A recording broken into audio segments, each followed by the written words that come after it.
Hello guys, আপনারা দেখতে পাচ্ছেন আমি এখন জাম গাছে উঠছি। বুঝছেন জামগুলা কীভাবে পিকছে। এখন আমি জামগুলা খাবো।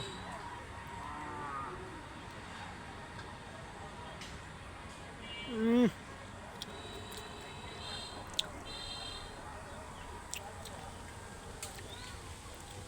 সেই স্বাদ।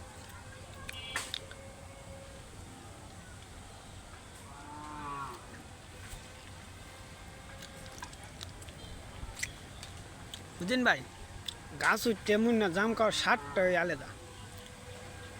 নিজের হাতে পায়রা জামটা খাওয়া স্বাদই আলাদা। দেখছেন, সেই স্বাদ। উম,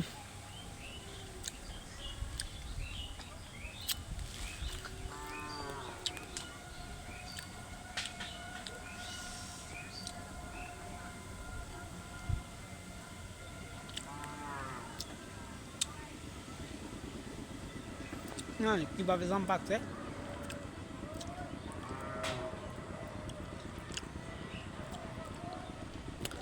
গাছ উঠে স্বাদ হয়ে আলাদা জাম খাওয়ার।